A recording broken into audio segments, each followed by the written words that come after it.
Mi exmarido se quedó con la casa y nuestro dinero. Eso fue lo que todos vieron aquel día en el juzgado. Una mujer derrotada, con los ojos hinchados de tanto llorar, firmando en silencio mientras su ex salía del edificio con una sonrisa de ganador y las llaves de la mansión brillando en su mano. La abogada de Andrés, impecable en su traje beige, deslizó el último documento hacia mí. Aquí, señora Herrera. Con esta firma usted renuncia a cualquier reclamación futura sobre los bienes conyugales. Sentí como todas las miradas se posaban en mi rostro.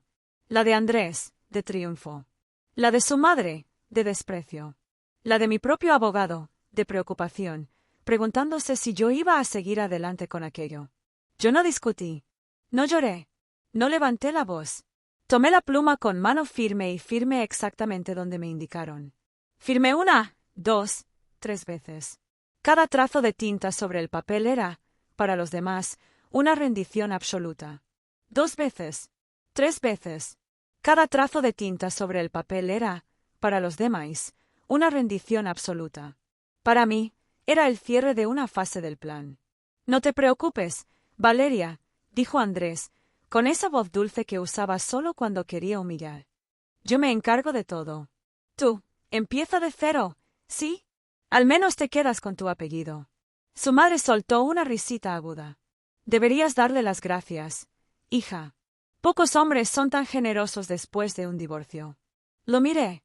Por un instante, permití que creyera que aún tenía poder sobre mí. Tienes razón, Andrés, respondí, en voz baja. Gracias por todo. Mis amigos evitaron mi mirada. Algunos pensaban que yo estaba en shock, que no entendía bien lo que estaba afirmando. Otros, simplemente, preferían no involucrarse en el drama. Nadie sabía que llevaba semanas durmiendo poco, leyendo cada cláusula, revisando cada movimiento bancario, sentada con mi abogado y con el director del banco donde, casualmente, mi exmarido había decidido centralizar su fortuna. Al salir del juzgado, el aire frío de la tarde me golpeó el rostro. Andrés ya estaba de espaldas, enseñándole las llaves de la mansión a su nueva novia, una influencer 10 años más joven que yo, que miraba todo como si fuese un reality show. Ahora sí empieza nuestra vida de verdad, escuché que ella murmuraba, abrazada a su brazo. Yo apreté la carpeta de documentos contra el pecho. Dentro, además de los papeles del divorcio, llevaba algo mucho más importante, copias certificadas de contratos que Andrés ni siquiera recordaba haber firmado, poderes que él me había otorgado cuando todavía confiaba en mí, y documentos que probaban que gran parte de lo que él llamaba su dinero estaba, legalmente, bajo mi control. Subí al taxi sola.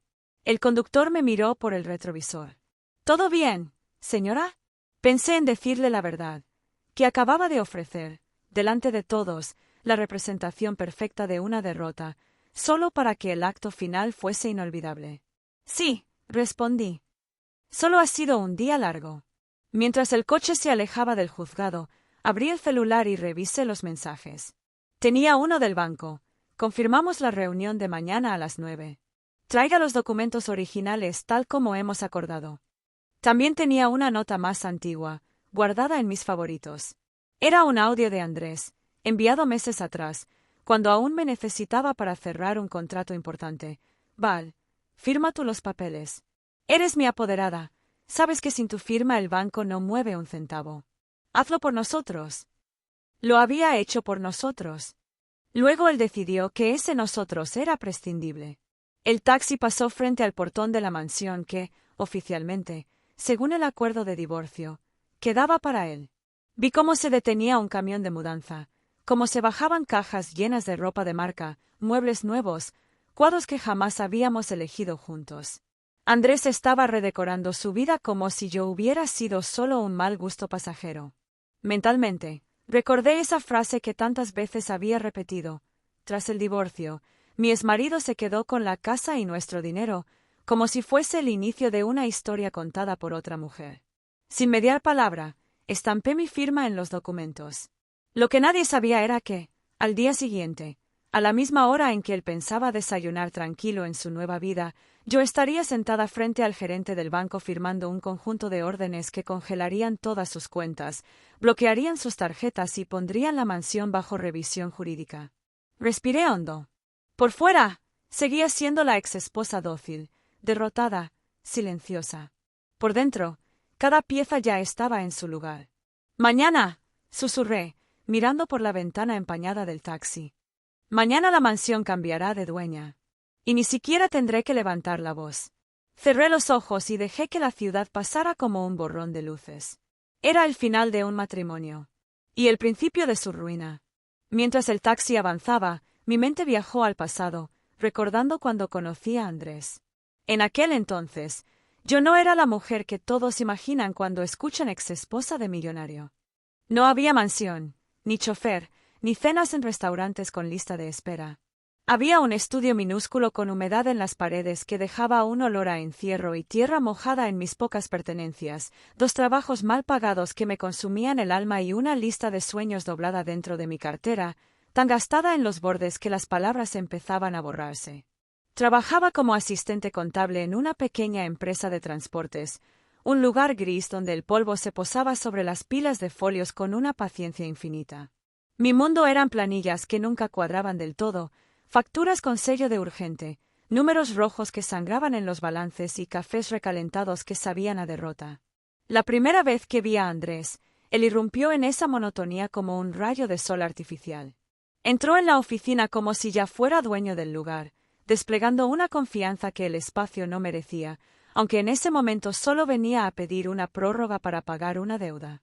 Llevaba una camisa blanca arrugada, como si la hubiera dormido dentro de una maleta, pero su sonrisa era fácil, luminosa, una mezcla peligrosa de encanto auténtico e irresponsabilidad crónica. Yo fui quien revisó sus papeles. Mientras él se apoyaba en el mostrador, contando anécdotas que hacían reír a la recepcionista, mis dedos trazaban la ruta del desastre en sus estados de cuenta. Descubrí, en silencio, que no era solo un irresponsable. Era alguien con una capacidad innata e increíble para generar negocios, para ver oportunidades donde otros solo veían riesgo, y un talento igual de grande, casi un don, para arruinarlos por una incapacidad absoluta para administrar. Era como un jugador que ganaba grandes apuestas solo para tirar el dinero por la ventana al día siguiente. Si organizaras tus cuentas, podrías estar ganando el doble, le solté, sin pensar, mientras le señalaba con la punta del lápiz los intereses exorbitantes que estaba pagando por pura negligencia. Andrés me miró entonces como si yo acabara de hablarle en un idioma antiguo y olvidado. Sus ojos, de un verde extrañamente claro, se posaron en mí con una intensidad nueva, ya no era la mirada distraída que le dedicaba a la oficina. «Entonces hazlo tú», dijo, medio en broma, medio en un desafío serio que resonó en el aire cargado de polvo y tinta. «Ayúdame a dejar de hacer tonterías. Parece que eres la única que sabe cómo».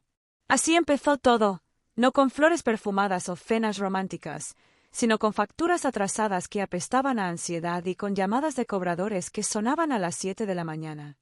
Empecé a ayudarlo fuera de mi horario de trabajo, robándole horas a mi sueño, revisando sus gastos desordenados, renegociando deudas con una paciencia que ni yo misma sabía que tenía, encontrando huecos legales y resquicios financieros que él, en su ceguera de gran titán, jamás habría visto. Mientras tanto, él tejía relaciones en cafés ruidosos, cerraba ventas con un apretón de manos y una sonrisa.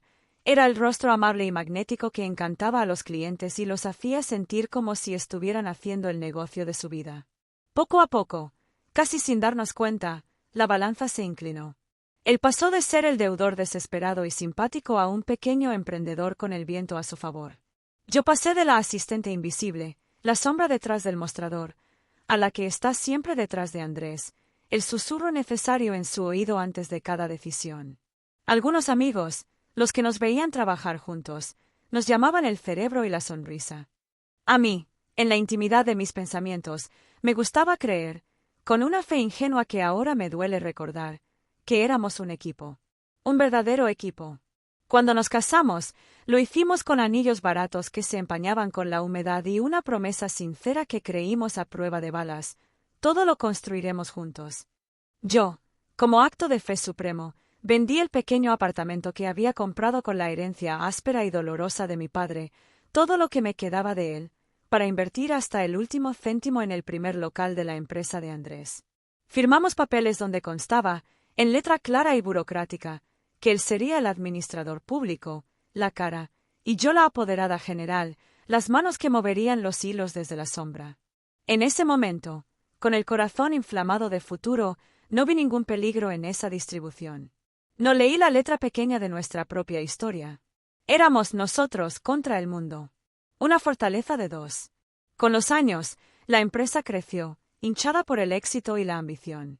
Cambiamos el estudio húmedo y triste por una casa alquilada más grande que olía a pintura fresca, luego por una casa propia con un pequeño jardín donde crecían mis rosales, y finalmente por la mansión imponente que, más tarde, se convertiría en el trofeo de guerra de una batalla que yo nunca quise librar. Andrés empezó a acostumbrarse, con una facilidad que me helaba, al trato preferencial de los bancos, a los saludos reverentes en los restaurantes de moda, a los viajes de negocio en clase ejecutiva donde las azafatas le sonreían de una manera diferente. Yo seguía en la sombra. Mi mundo era el de revisar contratos que olían a papel nuevo, firmar poderes que otorgaba con una confianza que se estaba agrietando, asegurándome de que cada paso, cada logro, estuviera documentado, registrado, protegido.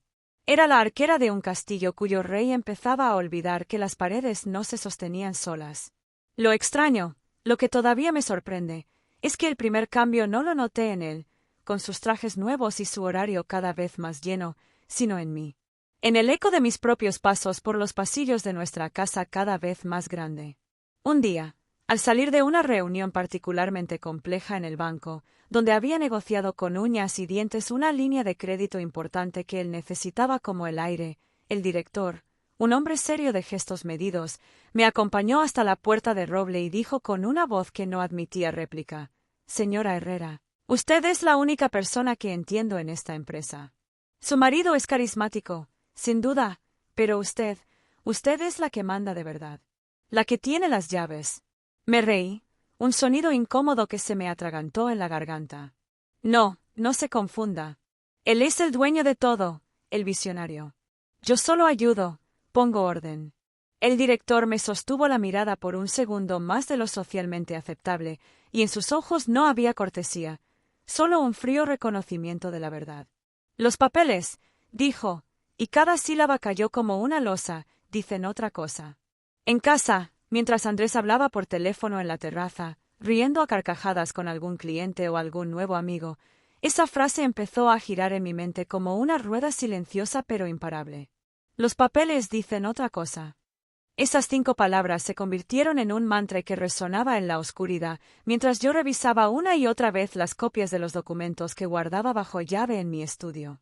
Mientras Andrés se acostumbraba con deleite infantil a que todos lo llamaran jefe y señor Herrera, yo me familiarizaba, con la devoción de una monja, con el lenguaje frío y preciso de los contratos, con la letra menuda que escondía mundos de significado. Aprendí, con una claridad que me quitaba el sueño, donde se esconde el verdadero poder, no en los discursos efusivos en las cenas de gala, ni en las palmadas en la espalda, sino en las cláusulas pequeñas, casi invisibles, que nadie lee hasta que es demasiado tarde. En las firmas que se dan por sentado. En aquel entonces, con el corazón todavía envuelto en la niebla del nosotros, yo aún creía, o me obligaba a creer, que todo ese poder en la sombra, ese control silencioso, era por y para nosotros. No podía imaginar, ni en mis pesadillas más crueles, que un día, esos mismos papeles que yo custodiaba con devoción se convertirían en el arma perfecta, en la llave maestra para congelar su fortuna construida sobre mi espalda y verlo caer, paso a paso, desde la cima que, con mis propias manos, había ayudado a construir para los dos. O eso pensaba yo. El cambio en Andrés no fue de un día para otro. Sería fácil culpar solo al dinero, pero no fue solo eso. Fue la mezcla tóxica de éxito repentino, aduladores que se multiplicaban como hongos después de la lluvia y, sobre todo, una familia política que nunca me aceptó como igual y que ahora veía su oportunidad de resaltar cada una de mis supuestas deficiencias. Cuando nos mudamos a la mansión, su madre, doña Elvira, empezó a visitarnos con una frecuencia que rayaba en lo patológico. Antes, apenas nos soportaba en nuestro pequeño apartamento, con sus paredes húmedas y muebles de segunda mano. Ahora, Caminaba por los pasillos de mármol de Carrara como si fueran una extensión natural de su propio ego, acariciando los marcos dorados y ajustando con un dedo crítico el ángulo de un jarrón chino.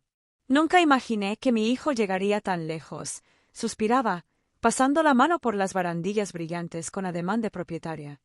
Lástima que su esposa no esté a la altura de esta casa. Se le nota el esfuerzo, pobrecita. Los comentarios, supuestamente sutiles, se volvieron la banda sonora de mis días. Mi origen humilde, mi pasado en el estudio minúsculo, mi manera de vestir, que antes se le encontraba auténtica, ahora eran defectos a corregir. «Podrías contratar a alguien para ayudarte a elegir ropa, Valeria», sugirió doña Elvira una vez, delante de Andrés y durante una cena familiar. Las esposas de empresarios deben cuidar la imagen. No es como antes, ¿sabes? Ahora eres el escaparate de su éxito. Sentí como las palabras me golpeaban como un puñal de hielo. Miré a Andrés, buscando un refugio, una defensa.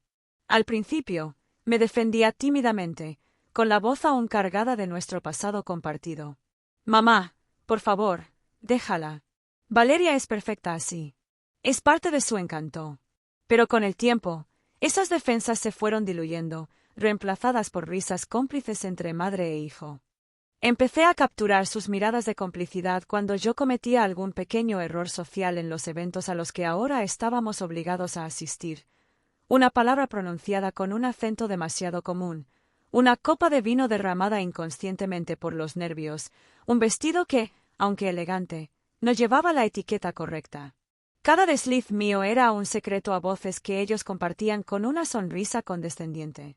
La empresa también cambiaba de piel, como una serpiente que muda para crecer. Ya no era nuestro pequeño negocio, el fruto de noches en vino planificando sobre la mesa de la cocina. Se había convertido, oficial e interesadamente, en la empresa de Andrés Herrera. En artículos de revistas locales de negocios, él aparecía solo, con el brazo apoyado en un elegante escritorio que yo misma había elegido, con frases grandilocuentes como su visión única, su coraje emprendedor, su talento innato. Yo estaba en las facturas que pagaban esos reportajes, en las firmas que autorizaban los gastos, en las madrugadas sin dormir revisando contratos. Pero mi rostro estaba deliberadamente ausente de las fotos. Me habían convertido en un fantasma, en la mano invisible que movía los hilos pero a la que nadie quería ver. Un día, durante una cena con posibles inversionistas extranjeros, escuché algo que se clavó en mi pecho como una espina envenenada y que nunca más pude sacar. «Tu esposa es extraordinariamente eficiente con los números, Andrés», comentó uno de ellos, un hombre de cabello canoso y modales impecables, con un tono que pretendía ser amistoso. «Tiene una mente financiera brillante. Deberías darle un cargo oficial en la empresa. Es un capital humano que no puedes desaprovechar».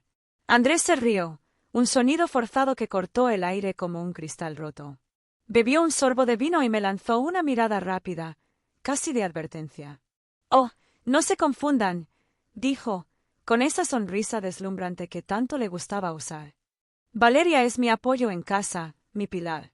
Se ocupa de cosas pequeñas para que yo me pueda concentrar en lo importante». No dije nada. La humillación me recorrió como un escalofrío, pero en mi rostro solo se dibujó una sonrisa serena, un gesto vacío que había aprendido a perfeccionar. Aguanté la mirada de lástima del inversionista y las sonrisas satisfechas de los demás. Pero esa noche, mientras Andrés dormía profundamente a mi lado, roncando levemente con la paz del que cree tener el mundo bajo control, yo me levanté, envuelta en un silencio espeso. Caminé descalza por el frío mármol hasta el despacho, ese santuario de madera noble donde se guardaban los secretos de nuestra fortuna. Abrí con llave el archivo de caoba donde conservábamos todas las escrituras, todos los contratos, toda la sangre fría de nuestro éxito. Una a una, bajo la tenue luz de la lámpara de lectura, fui revisando los documentos, la empresa, los autos, la casa, la mansión. Fui leyendo los nombres, las firmas, los códigos legales, las cláusulas minúsculas. Y allí estaba, una y otra vez, como un latido persistente, mi nombre repetido en lugares que Andrés, en su arrogancia, ni siquiera recordaba. Asterisco apoderada general, asterisco cotitular de cuentas, asterisco autorizada única en línea de crédito. Cada título era un hilo que yo sostenía, un hilo del que él parecía haberse olvidado por completo. Fue también en esa época que las ausencias de Andrés se volvieron más frecuentes y menos creíbles. Reuniones nocturnas que se extendían hasta la madrugada, viajes inesperados de los que volvía con un cansancio que no era el del trabajo. En la pantalla de su teléfono empezaron a aparecer nombres de mujeres que yo no conocía: Luciana, Camila, mensajes borrados con urgencia, llamadas atendidas en el balcón con susurros que pretendían ser confidenciales. La primera vez que me atreví a preguntarle directamente, a romper el frágil cristal de nuestra normalidad, me respondió con una irritación que no logró disimular. «Estás paranoica, Valeria. Son contactos de trabajo, clientes, socios. Si no confías en mí, si vas a estar espiando cada paso que doy, ¿para qué diablos hemos construido todo esto? ¿Para vivir en una prisión de desconfianza?» Su madre, como si tuviera un radar para la discordia, aprovechó para echar leña al fuego durante su siguiente visita. «Los hombres exitosos como mi hijo siempre están rodeados de gente envidiosa y de mujeres interesadas», Valeria dijo, saboreando cada palabra. «No te conviertas en una de ellas, hija. No seas la esposa celosa que ahoga a su marido.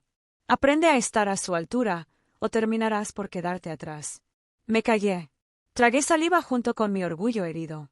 Pero en la quietud de mi sumisión aparente, empecé a observar con una intensidad nueva. Mis ojos, antes cegados por el amor y la lealtad, se convirtieron en cámaras de alta definición. Mis oídos, en radares capaces de filtrar cada tono de voz, cada pausa incómoda. A partir de ese momento, cada palabra evasiva, cada mirada que esquivaba la mía, cada retraso injustificado se sumó, metódicamente, a una cuenta invisible que se iba llenando en la sombra. Una cuenta de desprecios, de humillaciones, de promesas rotas. Y supe, con una certeza que me heló la sangre, que algún día, no muy lejano, esa cuenta tendría que ser saldada. Y yo sería la contable encargada de cobrar hasta el último céntimo de esa deuda emocional que estaba convirtiéndose, lentamente, en la semilla de mi venganza silenciosa. La traición no se reveló en una escena dramática de película, sino en pequeños fragmentos, como un vaso que se rompe en cámara lenta. La gota final llegó en forma de un expediente que nunca debí ver, pero que alguien dejó, curiosamente, en la impresora del despacho. No creí en las casualidades. Sabía que era un mensaje, una prueba dejada allí por alguien del equipo de Andrés que quizás sentía un resto de lealtad hacia mí o simplemente quería ver la chispa que encendiera el polvorín. El aire en la habitación olía a tóner y a mentira. Era un borrador de acuerdo de divorcio. Mi nombre estaba allí, encabezando el documento, seguido de una lista de bienes y condiciones que, supuestamente, yo aceptaría con la docilidad de una oveja camino al matadero. Renuncia a cualquier participación en la empresa de Andrés Herrera. Renuncia a cualquier derecho sobre la mansión. Compensación económica única, equivalente a 6 meses de su salario actual. 6 meses. 6 meses de un salario que, por cierto, estaba declarado por debajo de la realidad para pagar menos impuestos. 6 meses por los años que le dediqué a construir un imperio que ahora me ofrecía como una limosna con sello notarial. Las palabras bailaban ante mis ojos, pero no nublaron mi visión. Al contrario, la agudizaron. Cada cláusula era un ladrillo que construía el muro de mi determinación. No arrojé el papel al suelo. No permití que la rabia, un huracán rugiendo dentro de mi pecho, encontrara una salida. En su lugar, una calma glacial se apoderó de mí. Lo guardé en una carpeta neutral, con etiqueta fría, documentos varios. La misma carpeta donde, irónicamente, guardaba recetas de cocina y facturas de la luz. Lo más peligroso siempre se esconde a plena vista. Esa misma noche, cuando Andrés volvió tarde, con la chaqueta al hombro y una excusa ya preparada en la punta de la lengua, lo esperé en la cocina. La luz tenue acariciaba la isla de mármol donde tantas mañanas habíamos desayunado riendo. ¿Algo que quieras contarme?, pregunté, sirviendo café en su taza favorita como cualquier esposa preocupada, con la mano firme, sin un temblor que delatara la tormenta. Él frunció el ceño, una sombra de alerta cruzó su rostro, pero pronto se relajó, confiado en su papel de marido agotado. «Solo estoy agotado, Val. La empresa está creciendo. Hay mucha presión, ya lo sabes». «¿Presión como para preparar un divorcio sin hablar conmigo?», Dejé caer las palabras suavemente, como quien deja caer un terrón de azúcar en el líquido oscuro. El silencio se hizo más pesado que el olor del café, denso y opresivo. Podía sentir los engranajes de su mente girando a toda velocidad, buscando una salida elegante. Andrés intentó sonreír, una mueca forzada que no llegó a sus ojos. «¿Encontraste eso, verdad?» Era solo una idea, un borrador preliminar que el abogado me sugirió. Nada serio. Solo para tener las opciones claras. ¿Nada serio?, repetí, saboreando la ironía. Curioso, porque parece bastante detallado. Incluso han decidido cuánto valgo. Menos de lo que cuesta uno de los relojes que coleccionas. Él cambió de estrategia. La máscara del hombre cansado se resquebrajó, dejando al descubierto el núcleo de hielo. Su voz perdió la ternura falsa. Valeria, no lo entiendes. En este mundo, uno tiene que protegerse. He trabajado muy duro, me he dejado la piel por todo lo que tenemos. Tenemos, subrayé, clavando la palabra en el espacio entre nosotros como un cuchillo. Fue la primera vez que vi el desprecio directamente en sus ojos, sin filtros, sin el barniz del cariño. Un desprecio que debía de haber estado creciendo allí durante meses, quizás años, alimentado por los cuchicheos de su madre y la adulación de los nuevos socios. «Tú me ayudaste», sí, concedió, con un gesto de desdén. «Pero yo soy el nombre, yo soy el que se expone, el que da la cara en cada reunión, el que asume los riesgos. La empresa es mía. La mansión es mía. Y si algún día esto no funciona entre nosotros, es justo, es lógico, que yo me quede con lo que me corresponde». No discutí. No le recordé las noches en vela frente a las planillas, las negociaciones con bancos que él temía, los contratos que yo revisaba línea por línea mientras él dormía. No mencioné que sin mi firma, la suya en muchos documentos no valía nada. La evidencia estaba allí, en los papeles que pronto dejarían de ser un secreto. La fuerza no estaba en gritar, sino en saber. «Entiendo», dije, simplemente. La palabra resonó en la cocina demasiado blanca, demasiado perfecta. Él asintió, creyendo que había ganado, que mi entiendo era sinónimo de sumisión. Se bebió el café de un trago y se fue, dejándome con el silencio y el plan que empezaba a cristalizar en mi mente. Al día siguiente, con la primera luz del amanecer filtrándose por las persianas de mi nuevo y temporal estudio, pedí una cita con un abogado distinto al que siempre habíamos usado. No quería a nadie que debiera favores a Andrés, nadie que pudiera ser comprado con una cena cara o una promesa de futuros negocios. El nuevo abogado, el señor Rojas, era joven, con gafas de carey y una mirada analítica que no parpadeaba. En su despacho, austero y funcional, le entregué copias de todo, los poderes notariales que me convertían en apoderada general, las escrituras donde mi nombre figuraba al lado del suyo, los movimientos bancarios que yo misma había gestionado y una selección de correos electrónicos donde Andrés, con su voz digital, me suplicaba que firmara por él, que era lo mejor para nosotros. Pasó horas leyendo, subrayando, tomando notas en una libreta de hojas cuadriculadas. El único sonido era el rasgar de su pluma y el leve zumbido de la lámpara. Finalmente, alzó la vista. «¿Quiere que sea honesto, señora Herrera?» Asentí, mis manos quietas sobre el regazo. «Si su marido intenta divorciarse de usted en los términos de ese borrador, lo hará», lo interrumpí, con una certeza que me sorprendió a mí misma. «Solo es cuestión de tiempo. Ya ha tomado la decisión». El abogado, el señor Rojas, sonrió de lado, una expresión que no era de alegría, sino de respeto profesional ante la jugada que se avecinaba. «Entonces está a punto de cometer el mayor error de su vida. Con esta documentación, no solo podemos impugnar ese acuerdo, sino que podemos demostrar que gran parte de lo que él considera suyo está, de hecho, bajo su control legal y financiero. Usted no es la esposa desvalida que él cree. Es, en la práctica, la socia principal que él olvidó mencionar». Mientras Andrés y su madre, en algún restaurante de moda, afinaban el discurso para hacerme parecer una esposa loca, interesada y desagradecida, una histérica que no podía aceptar el éxito de su marido, yo afinaba algo mucho más silencioso y letal en el silencioso despacho del señor Rojas. Un plano legal meticuloso que convertiría la confianza ciega que él me había otorgado en el pasado, en mi armadura y mi espada para el futuro. Cada poder, cada firma, Cada cláusula que en su día había sido un acto de amor y de equipo, se transformaba ahora en el hilo con el que tejería su propia trampa. La traición estaba consumada, sellada con un borrador dejado en una impresora y confirmada con el desprecio en sus ojos. Faltaba decidir qué tipo de justicia quería. No una justicia ruidosa y efímera, sino una justicia estructural, fría y permanente. La justicia de los papeles. El inicio oficial del proceso de divorcio fue casi teatral. Andrés eligió anunciarlo en una cena familiar, como si se tratara de un negocio más que iba a cerrar. Estábamos sentados en la larga mesa del comedor de mármol, la que solo usábamos cuando había visitas importantes. Los candelabros centelleaban sobre los cubiertos de plata, arrojando sombras danzantes que me recordaban a los espectros de nuestra relación. El aroma a cordero asado, que antes me hubiera parecido delicioso, ahora se atragantaba en mi garganta como un presagio. «Mamá, Valeria», empezó, con un tono grave y estudiado, como si hubiera ensayado el discurso frente al espejo, he tomado una decisión difícil. Su madre ya sabía, por supuesto.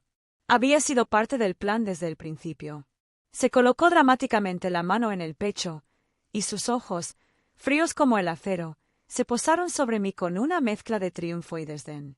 «Ay, hijo, lo que tú decidas estará bien. Siempre piensas en el bien de todos». Yo continué cortando mi comida con precisión quirúrgica, el cuchillo rozando el plato con un suave chasquido. Observé el jugo rosado que emanaba de la carne, como si estuviera diseccionando la escena misma, separando la emoción del hecho. Miraba todo desde muy lejos, desde un lugar seguro dentro de mi cabeza donde sus palabras no podían alcanzarme. «Creo que lo mejor es que cada uno siga su camino», declaró Andrés, inflando el pecho. «Te he conseguido un acuerdo justo, Valeria. Muy por encima de lo que una esposa sin participación real obtendría normalmente». La frase me atravesó como una aguja helada, pero no me desgarró. La había anticipado. La había saboreado en mi boca amarga durante noches en vela. Dejé que la punzada se disipara antes de responder. ¿Sin participación real? Repetí, probando las palabras en mi boca, saboreando su injusticia, dejando que se asentaran en el aire entre nosotros como una acusación silenciosa. Él soltó un suspiro exasperado, como si yo estuviera siendo deliberadamente obtusa. «No hagas esto más difícil», respondió, fastidiado. «Ambos sabemos que la empresa la levanté yo. Yo soy el rostro, el que arriesga, el que cierra los tratos. Siempre estuviste en la retaguardia. Sabía que, en ese momento, cualquier explosión emocional solo sería usada en mi contra más adelante. Una lágrima, un grito, un plato roto, todo sería archivado como evidencia de mi inestabilidad, de mi incapacidad para aceptar su éxito. Así que, en lugar de gritar, dejé que el silencio hiciera su trabajo. Un silencio denso, elocuente, que se extendió por la mesa como una mancha. Dejé que el peso de sus propias palabras cayera sobre él, que el eco de su ingratitud llenara el espacio que mi dolor debería haber ocupado. «Está bien», dije, con una voz tan plana y serena que incluso a mí me sorprendió. «Si eso es lo que quieres, firmaré». La sorpresa fue visible en su rostro. Sus cejas se arquearon levemente y sus labios se separaron en un gesto de desconcierto. Él esperaba una pelea. Esperaba lágrimas, escenas de celos, súplicas. Esperaba el drama que justificara la narrativa que ya había construido con su madre y, sin duda, con su nueva amante. No esperaba esta rendición tranquila, esta aceptación que se sentía más a una estratagema que a una derrota. Su madre intervino de inmediato, su voz untuosa llenando el vacío que mi aquiescencia había creado. «Así es mejor para todos. Es lo más maduro. Y, Valeria, no te preocupes. Andrés se encargará de que no te falte nada, dentro de lo razonable, por supuesto. Eres afortunada de que sea tan generoso». Sonreí, un gesto pequeño y cortés que no alcanzó mis ojos. «Lo sé. Siempre has sido muy generoso». En los días siguientes, todo se movió con una rapidez sospechosa, como un tren que acelera hacia un precipicio del que solo yo conocía la existencia. El abogado de Andrés me envió el borrador del acuerdo, el mismo que yo ya había leído, el de la impresora, con pequeños cambios cosméticos para hacerlo parecer más humano. Habían aumentado la compensación económica en un 15%, una limosna que pretendía apaciguar cualquier posible remordimiento. Fui a ver al señor Rojas, mi joven y meticuloso abogado. Su despacho olía a papel nuevo y café fuerte. Cuando le dije que aceptaría el acuerdo, me miró con una incredulidad que rayaba en la consternación. ¿Estás segura, Valeria?, preguntó, pasando una mano por su cabello. Podríamos ir a juicio. Con esta documentación, dijo, golpeando suavemente la gruesa carpeta sobre su escritorio, podríamos revertir completamente la situación. Podemos demostrar que sin su firma, la mitad de sus operaciones se paralizan. Usted no es la esposa desvalida, es la arquitecta financiera que él está intentando desahuciar. Lo miré fijamente, con una calma que parecía contagiar la estancia. No quiero un juicio. Quiero firmar. Valeria, esto es muy desventajoso para usted. Es, en esencia, firmar su propia desaparición legal de todo lo que ayudó a construir. ¿Confía en mí, señor Rojas?, pregunté, manteniendo su mirada. Él esbozó una sonrisa torcida, la misma que había aparecido en nuestra primera reunión. Soy yo quien debería preguntarle eso a usted. Entonces confíe igual, dije, con una suavidad que no admitía réplica. Y, por favor, proceda con lo que le pedí que coordinara con el director del banco. Porque, mientras Andrés aceleraba el divorcio, creyendo que me había arrinconado en un rincón de confesiones y silencios, yo ya había activado otra pieza del plano, una pieza que él ni siquiera podía vislumbrar en su nuevo horizonte de triunfo, la reunión secreta con el director del banco para revisar todas las autorizaciones, poderes y condiciones de las cuentas principales de la empresa y de su patrimonio personal. Lo que Andrés no sabía, lo que su arrogancia le impedía recordar, era que muchas de esas cuentas estaban irrevocablemente vinculadas a mi firma como apoderada general. Cláusulas que yo misma había insistido en incluir años atrás, diciéndole que era por protección. Él había asentido, distraído, sin sospechar que un día esa protección se volvería contra él. Y yo, sentada en aquella cena funeraria, tenía pruebas más que suficientes de movimientos irregulares. Transferencias a cuentas offshore que coincidían con sus viajes de negocios, gastos suntuosos de la influencer disfrazados de gastos corporativos, retiros de efectivo sin justificación que mermaban el capital de trabajo. Tenía un archivo mental y físico de cada desvío, cada exceso, cada mentira financiera que había ido tejiendo su propia ruina. Mientras empujaba un bocado de comida fría, supe que cada firma que pondría en esos papeles del divorcio no era una rendición, sino el movimiento de apertura de una partida de ajedrez que solo yo conocía las reglas. Él creía estar recibiendo las llaves del reino, pero lo que no veía eran las cerraduras que yo había instalado en cada puerta, cerraduras que solo mi llave podía abrir, o trabar para siempre. La reunión en el banco tuvo lugar 3 días antes de la firma del divorcio. El director me recibió personalmente, con una mezcla de respeto y cautela, como si estuviera evaluando no solo mi solvencia, sino mi temple. Señora Herrera, revise los documentos que nos envió. Son interesantes, dijo, eligiendo la palabra con pinzas, mientras me guiaba por un pasillo silencioso alfombrado en gris. Nos sentamos en una sala de reuniones pequeña, sin ventanas, iluminada por una luz fría que hacía brillar la mesa de caoba. Sobre ella, una carpeta gruesa con nuestras vidas financieras comprimidas en números y cláusulas. Era el esqueleto de todo lo que habíamos construido y que él ahora pretendía demoler. Quiero saber exactamente qué puedo hacer y qué no, dije, sin preámbulos, clavando la mirada en él, dentro de la ley. El director asintió, entrelazando los dedos. Era un hombre metódico, de gestos calculados, y yo confiaba en esa meticulosidad. Su marido le otorgó poderes amplios cuando la empresa empezó a crecer. En su momento, fue una decisión lógica. Usted tenía más experiencia con bancos y una visión más pragmática. Lo que él no entendió, o quizá prefirió ignorar, es que esos poderes no desaparecen por arte de magia solo porque su relación personal cambie. Están anclados en tinta y papel, no en sentimientos. Desglosó, uno por uno, los puntos clave, deslizando hojas impresas hacia mí. Cada una era un hilo de la red que yo misma había tejido. Cuentas empresariales donde yo era apoderada exclusiva para autorizar cualquier transferencia superior a una cifra que a él le pareció exagerada en su día, pero que ahora era mi baluarte.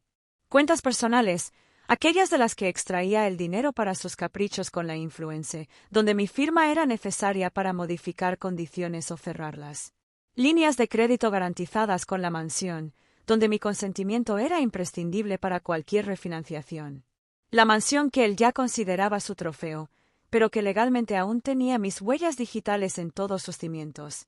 Si usted presenta formalmente una solicitud de revisión por posible malversación de fondos conyugales, explicó, señalando un párrafo subrayado en amarillo, el banco está obligado a congelar temporalmente las cuentas mientras se investiga. Es un protocolo estándar para proteger los activos en disputa. ¿Y cuánto tiempo puede durar esa investigación? Pregunté, manteniendo la voz neutra, aunque cada latido de mi corazón era un martillo contra mi costilla. Semanas, tal vez meses. Depende de la complejidad y de la cooperación de la otra parte. Y, por lo que veo aquí, añadió, tocando la carpeta con la yema del dedo, la complejidad será considerable. Perfecto, susurré, y la palabra sonó a cierre definitivo. Entonces, abrí mi bolso y extraje la carpeta adicional, preparada con mi abogado. Era el arsenal concreto, la traducción de mis sospechas en pruebas irrefutables. Se la deslicé por la mesa. Transferencias recurrentes a una cuenta en las Caimán a nombre de una sociedad pantalla que no existe en nuestros registros. Gastos de joyería y viajes a resorts de lujo, disfrazados de gastos de representación corporativa. Retiros de efectivo en fechas que coinciden con sus escapadas de fin de semana, enumero, sin necesidad de mirar los papeles, los tenía grabados a fuego. Dinero que desaparece del balance como si se lo tragara un sumidero. El director hojeó los documentos, y pude ver cómo su expresión serena se teñía de una leve alarma. No quiero nada fuera de la ley, dejé claro, recalcando cada palabra. Quiero protección. Para mí, y paradójicamente, también para él. Alzó una ceja, una grieta en su compostura profesional. ¿También para él? Si sigue por este camino, cavando hoyos financieros cada vez más profundos, terminará endeudado con gente que no se conforma con una carta de cobro amable del banco. Gente a la que no le importan los procedimientos. Congelar esto ahora no es solo mi venganza, es evitar que se entierre en una fosa que no podrá salir. El director asintió lentamente, comprendiendo la dimensión real de mi movimiento. No era solo una esposa dolida, era una socia salvando los restos de un naufragio que ella había previsto. Firmé varios formularios. Cada firma era un clavo en el ataúd de la vida que Andrés creía haber ganado, un sello que convertía mi silencio en un arma letal. La pluma crujía suavemente contra el papel, y cada crujido me recordaba los años de firmas dadas con confianza, con la fe ciega del nosotros. Ahora, esa misma fe se volvía contra él. Cuando salí del banco, el aire de la ciudad me pareció más liviano, como si me hubiera quitado un peso de encima que cargaba desde hacía meses. El ruido del tráfico, los claxones, las voces lejanas, todo sonaba amortiguado, como si estuviera bajo el agua.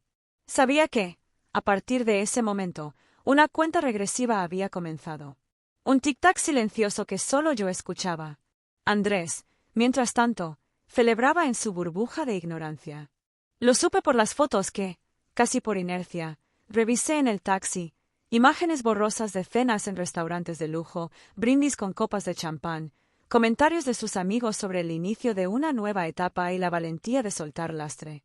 Su nueva novia, la influence, posaba en nuestra, todavía nuestra, mansión, en la misma sala donde yo había planeado tantas estrategias financieras.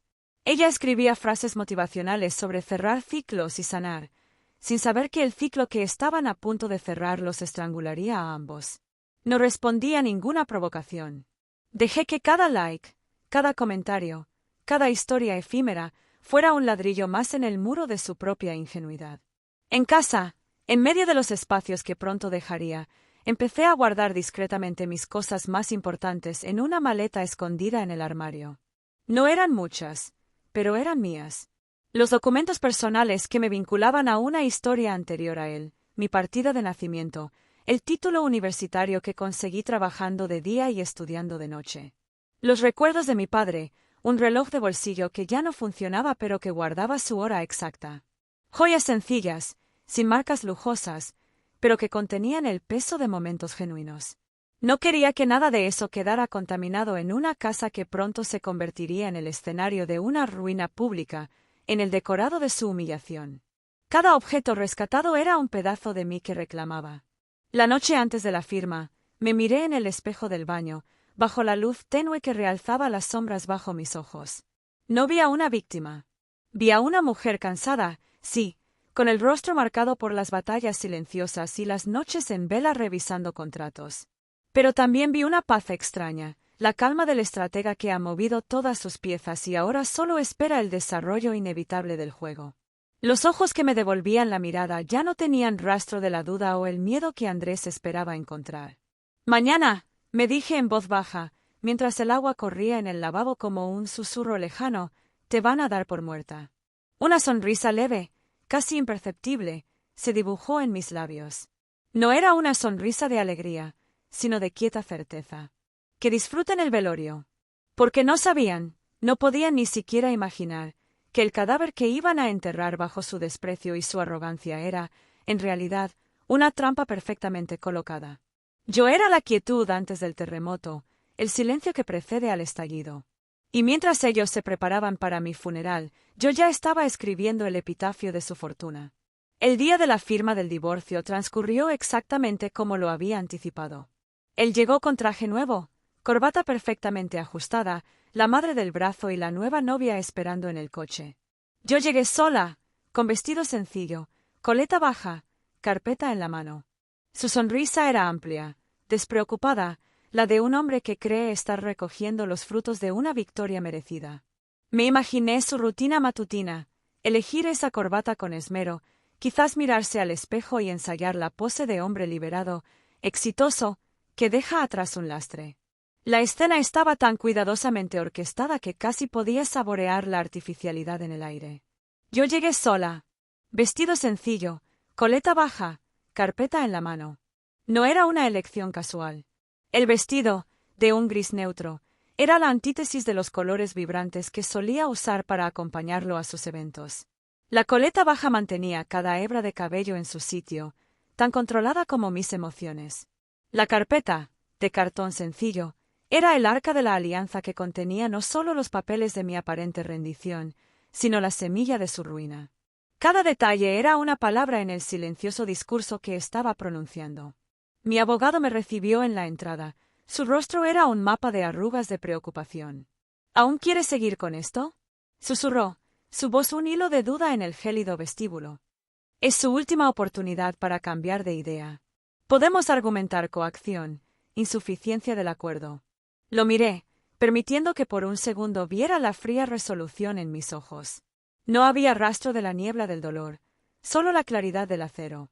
«Quiero seguir», respondí, y mis palabras sonaron como el cierre de una caja fuerte. «Y recuerde, en cuanto salgamos de aquí, usted y el director del banco hacen su parte». Al cruzar las puertas del juzgado, el mundo exterior se desvaneció, reemplazado por el olor a madera encerada y desinfectante. Todo transcurrió con la frialdad habitual de los trámites legales. Papeles, firmas, sellos. El sonido de la estampilla al golpear el documento sonó como un latigazo sordo. El juez, con voz monótona, leyó los términos. «Con este acuerdo, la señora Herrera renuncia a cualquier derecho sobre la propiedad conyugal ubicada en, renuncia a toda participación en la empresa Herrera y Asociados, acepta una compensación única». Cada renuncia era, para los demás, otra derrota. Para los ojos de la madre de Andrés, que no podía ocultar su regodeo, era la capitulación final de la intrusa. Para mi exmarido, que no apartaba su mirada de mí, era la confirmación de que había logrado deshacerse de mí sin mancharse las manos. Para mí, era una liberación calculada. Cada renuncia que el juez pronunciaba era en realidad un hilo que yo cortaba voluntariamente, soltando un lastre para poder volar más alto, para poder maniobrar con mayor agilidad en la batalla que se avecinaba. Estaba soltando el ancla de un barco que yo misma estaba a punto de hundir. Cuando el juez preguntó si estaba de acuerdo con los términos leídos, el aire se suspendió. Sentí el peso de todas las miradas, la expectativa que palpitaba en la sala. «Sí, estoy de acuerdo», respondí. Mi voz no tembló. No vaciló. Fue clara, serena y firme. Fue en ese momento que sentí la mirada de Andrés con más fuerza, como un haz de luz intensa y caliente que buscaba cualquier grieta en mi armadura.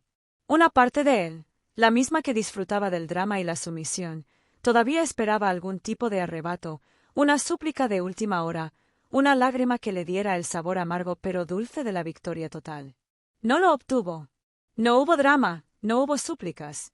Solo obtuvo mi silencio, un silencio tan profundo y deliberado que era más elocuente que cualquier grito. Mi quietud era el campo de batalla que él no sabía cómo pisar. Al salir, la escena se repitió con una precisión que resultaba casi cómica. Su madre lo abrazó, susurrándole al oído palabras que seguramente eran de congratulación por haber salido de eso. La nueva novia, esperando impaciente en la puerta, se le acercó y lo besó con una posesividad que pretendía ser un marcador territorial. Algunos conocidos, esos parásitos de la buena fortuna que siempre pululan alrededor del dinero, se acercaron a darle palmadas en la espalda. «Eres un hombre valiente», dijo uno de ellos con una voz cargada de falsa admiración. No todos se atreven a empezar de cero después de un divorcio. Yo los escuchaba como si estuvieran muy lejos, sus voces amortiguadas por una campana de cristal invisible que yo había erigido a mi alrededor. Aunque estaban a pocos pasos, sus palabras no me alcanzaban. Mi mente ya estaba en la sala de reuniones del banco, repasando mentalmente la secuencia de eventos que desencadenaría. Observé cómo Andrés sacaba las llaves de la mansión, haciéndolas brillar entre sus dedos antes de encerrarlas en su puño, un gesto infantil de propiedad y triunfo. Cuando se alejó en su coche, con su séquito de aduladores, yo me quedé en la acera, sintiendo el peso de la carpeta contra mi pecho. No llamé a ningún taxi inmediatamente. Permanecí allí un momento, respirando el aire frío de la tarde, dejando que la realidad del momento se asentara. Él se iba con las llaves, con la casa, con la fachada de su victoria. Yo me quedaba con el silencio, con la carpeta y con el poder real, ese que no brilla ni hace ruido, pero que mueve los hilos del mundo. Subí a un taxi sola. El conductor me miró por el retrovisor, y en sus ojos vi un destello de lástima que me resultó profundamente irónico. «¿A dónde, señora?», preguntó. «Al centro, por favor», respondí, sin especificar. El centro era lo suficientemente amplio, lo suficientemente anónimo. Mientras el taxi se alejaba del juzgado, no miré por la ventanilla. No necesitaba ver la mansión desvanecerse en la distancia. Ya no era un lugar, era una idea, un símbolo que estaba a punto de ser desmontado. Apoyé la frente contra el vidrio frío y cerré los ojos. No había tristeza, ni rabia, ni siquiera la euforia de la venganza. Había una paz operativa, la calma de un piloto que ha activado el piloto automático y sabe que el destino está asegurado. Supe, con una certeza que me atravesó como un rayo, que la primera parte del plano estaba oficialmente cerrada. Había interpretado mi papel a la perfección, la esposa dócil, derrotada, la que se rinde sin luchar. Había alimentado su arrogancia, había satisfecho su necesidad de un final limpio y victorioso. Le había dado el velorio que tanto ansiaba. La segunda parte empezaría al día siguiente, a las 9 de la mañana, en una sala de reuniones sin ventanas. Pero en ese instante, mientras el taxi se fundía con el tráfico de la ciudad, lo único que existía era el profundo y resonante silencio de la espera. Un silencio que, yo sabía, sería más ensordecedor que cualquier estruendo para él cuando descubriera que el cadáver que había enterrado tenía los documentos necesarios para resucitar y reclamar todo lo que era suyo. La mañana siguiente al divorcio, Andrés despertó en la mansión con la sensación eufórica de un hombre que cree haber ganado. Lo supe después, por lo que me contó alguien del personal de servicio que decidió seguir trabajando conmigo más tarde.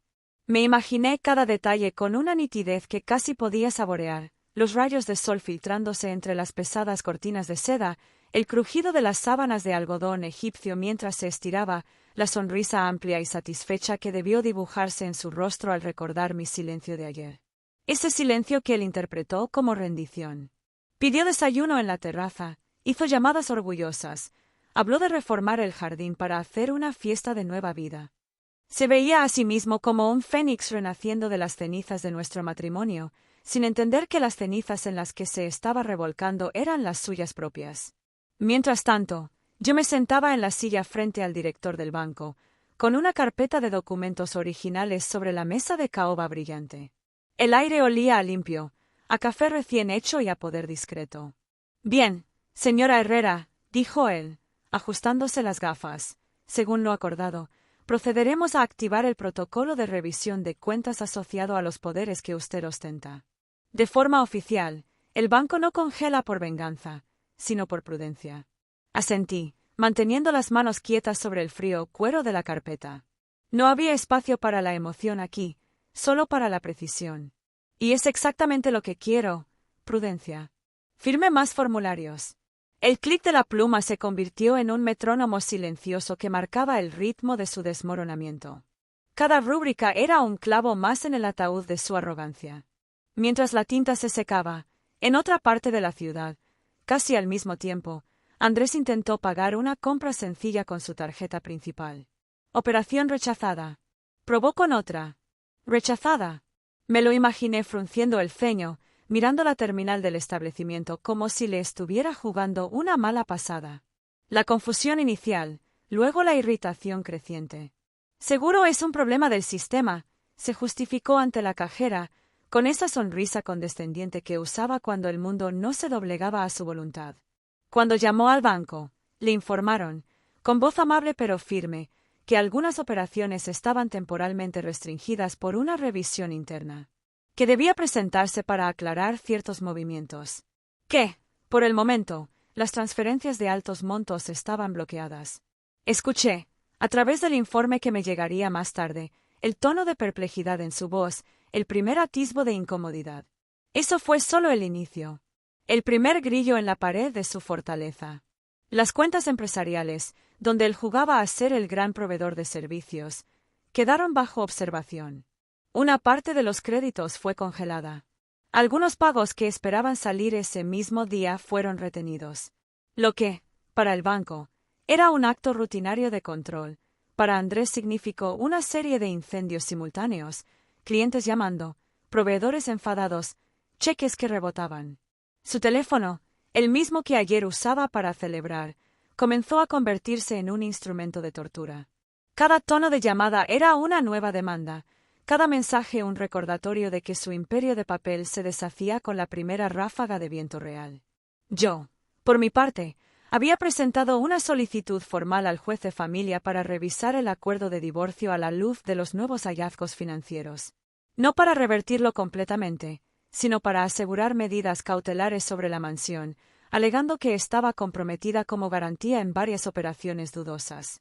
Mi abogado, el joven meticuloso, redactó la petición con una prosa tan fría y cortante como un escalpelo. No éramos la esposa herida pidiendo clemencia, éramos la parte financieramente responsable pidiendo que se protegiera un activo en riesgo. El juez, al ver la documentación, consideró razonable ordenar una anotación preventiva sobre la propiedad. En términos simples, la mansión ya no podía venderse, hipotecarse ni transferirse sin que yo fuera notificada y consultada. La notificación llegaría por correo certificado, pero yo sabía que, en la práctica, el mensaje ya había sido entregado. El terreno bajo sus pies ya no era firme. Mientras tanto, en la mansión, la euforia matutina de Andrés se estaba agriando. El desayuno en la terraza perdió su sabor. Las llamadas orgullosas se convirtieron en conversaciones tensas, en excusas vacías. Un error del sistema, un malentendido que se aclarará en horas. Se repetía la frase tanto a sus interlocutores como a sí mismo, tratando de conjurar una realidad que se le escapaba de las manos. Intentó hacer una transferencia importante desde su cuenta personal para calmar a un proveedor particularmente molesto. Acceso denegado. Fue entonces cuando la primera gota de sudor frío debió recorrer su espina dorsal. No era un fallo aislado. Era una red que se cerraba a su alrededor, una red cuyos hilos yo había tejido en silencio durante años. La mansión seguía pareciendo suya. El mármol relucía, el jardín estaba impecable, las ventanas reflejaban un cielo despejado. Él podía caminar por sus pasillos, tocar sus paredes, dormir en su cama. Pero, en los papeles, empezaba a desmoronarse su control. Cada cláusula que él había firmado sin leer, cada poder que me había concedido por comodidad, Cada cuenta que compartía sin pensar en las implicaciones se convertía en un eslabón de la cadena que ahora lo sujetaba. Su nombre estaba en la propiedad, pero mi firma era la llave. Y yo acababa de girarla en la cerradura. Mientras salía del banco, el mismo aire que ayer me había parecido liviano ahora sentía que vibraba con la energía silenciosa de las cosas que están a punto de cambiar. No miré hacia la mansión. No necesitaba hacerlo. Sabía que, en ese mismo instante, Andrés estaba allí, empezando a sentir el primer escalofrío, la primera duda real. El cadáver que creía haber enterrado no solo respiraba, sino que estaba sentado en el lugar donde él creía que era su trono, reclamando cada ladrillo, cada título, cada centavo que le pertenecía. Y lo más aterrador para él debía de ser que todo se estaba haciendo en un silencio absoluto, el mismo silencio con el que yo había firmado mi rendición. Los días siguientes fueron un caos silencioso del lado de Andrés y una calma tensa del mío. No necesitaba espiarlo, los movimientos hablaban por sí solos. Mi teléfono, que había permanecido mudo durante semanas, empezó a vibrar con una frecuencia que delataba el pánico creciente al otro lado de la ciudad. Su abogado me llamó, furioso. La profesionalidad que siempre lo caracterizaba se había agrietado, dejando al descubierto la frustración de un plan que se desmoronaba. Señora Herrera, esto es inaceptable. Según el acuerdo, usted renuncia a reclamar la fortuna directamente. Lo interrumpí con una serenidad que sabía lo enervaría, no a protegerme de posibles delitos financieros. Si el banco considera que hay irregularidades, es su obligación actuar. Yo solo ejercí mi derecho, y mi deber, de alertarles. Mi tono era tan frío y medido que incluso él, acostumbrado a las guerras legales, se detuvo un instante. Podía casi escuchar el ruido de sus engranajes mentales recalculando. ¿Sabe el daño que está causando?, espetó, con una ira que ya no podía contener. No solo a Andrés, sino a la empresa, a los empleados, a toda una estructura que, sé el daño que me causaron a mí, corté, secamente. Y el que podrían causar a otras personas si esto sigue así. Los números no mienten, abogado. Y los números que él manejaba olían a quema. Colgué sin darle más oportunidad de réplica. No era un diálogo, era un parte de guerra y yo ya no estaba en trincheras ajenas. Mientras tanto, se empezaban a filtrar rumores como un gas tóxico en los círculos que antes fueron nuestros. Proveedores sin cobrar, cheques rechazados, empleados preocupados por la nómina de fin de mes. La ficción de solvencia se deshacía a velocidad de vértigo. Algunos empezaron a contactarme directamente, recordando los tiempos en que yo resolvía problemas con una llamada, cuando mi nombre era sinónimo de orden en el caos que Andrés generaba. Valeria, ¿qué está pasando?, preguntó uno de los gerentes más antiguos, su voz un hilo de preocupación auténtica.